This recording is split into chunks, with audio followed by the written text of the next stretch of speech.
साहिद अदीम साहब कहते हैं, अल्लाह अज़्ज़ा व जल्ल किसी की मदद नहीं करता, वो हमारा आका है, हमारा नौकर नहीं है। हुक्म दिया या अल्लाह मेरी मदद करो, अल्लाह बोल दिया नाउज़ बिल्लाह। ये शान खुदा है। खुदाबंदी क्या ऑर्डर देते हैं, हम दुआएं में या अल्लाह मेरी शादी करा, या अल्लाह मेरी शादी करा, या अल्लाह वही लड़की, या अल्लाह इतने पैसे। हैरत है हमें इतनी सीधी और लॉजिकल बात समझ नहीं आती कि हम ये चाहते हैं कि हम इस्लाम से दूर रहें और अल्लाह ताला से दुआ करते रहें और अल्लाह ताला हमारी मदद करता रहे, और हमने खुद को झूठी तसल्ली में रखा हुआ है। तभी इस बात पर एतराज़ करने वाले लोग फिर सूरह बकरा की आयत नंबर 186 का रेफरेंस देते हैं और कहते हैं कि अल्लाह ताला तो बहुत करीब है। बिल्कुल करीब तो है, लेकिन अल्लाह ताला ने उसी आयत में आगे फरमाया भी तो है कि इन्हें चाहिए कि मेरी मान लिया करें, इताअत करें मेरी।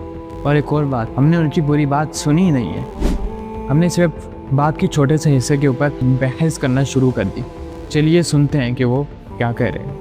अल्लाह ताला नबियों की मदद भी नहीं करता, अल्लाह सहाबियों की मदद करता, नबियों की मदद भी नहीं करता, अल्लाह सिर्फ इस्लाम की मदद करता है। जो इस्लाम में होता है उसको मिल रही होती है, और नबी सेंटर इस्लाम में होता है तो इसके पीछे आ रहे हो। कौन सा समझ आ गया आपको? तो हम ये नहीं कहेंगे हम इस्लाम से दूर, अल्लाह तो मेरे पास है, ऐसा नहीं होता। हम इस्लाम में आएंगे, अल्लाह खुद की मदद हर वक्त आ रही है, हर वक्त आ रही है। हम इस्लाम में जाएंगे, ये समझ लें कि आप शायद बस पहले ही है पानी गिर, हम दूर खड़े होकर कह रहे हैं पानी हमारे पर आ जाओ। पॉइंट बड़ा सिंपल है, अल्लाह ताला की जो मदद आती है वो इस्लाम के लिए आती है। जब हम अल्लाह ताला के दीन के साथ, इस्लाम के साथ जुड़ेंगे और वाकई इस्लाम का वो हिस्सा बनेंगे जो हर एक इंसान, हर एक मुसलमान पर, इंसान पर फ़र्ज़ है, उसकी ज़िम्मेदारी, तो वाकई आएगी मदद। हम जो अल्लाह ताला से मांगेंगे अल्लाह ताला अता करेगा। लेकिन ये बात हमें अपने दिमाग से निकाल देने की ज़रूरत है कि हम जो भी करते रहे तो, लेकिन अल्लाह ताला हमारी दुआ सुनता रहे, हमारी मदद करता रहे। अल्लाह ताला हमारा रब है, हम ग़ुलाम हैं उसके, हम अल्लाह ताला पर डिपेंडेंट हैं। और ग़ुलाम की तो कोई अपनी मर्ज़ी नहीं होती, लेकिन ग़ुलाम का एक फ़र्ज़ है, ग़ुलाम की ज़िम्मेदारी है कि वो एक एक लम्हा अपने मालिक की मानता रहे,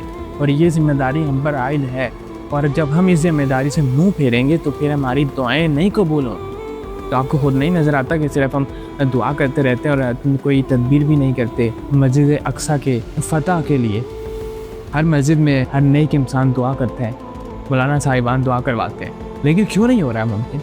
जब तक हम खुद कोशिश नहीं करेंगे किसी काम के लिए, तो आज हमें बदलना होगा कि अपने दुआओं में असर लाने के लिए हमें दीन का वफादार बनना पड़ेगा।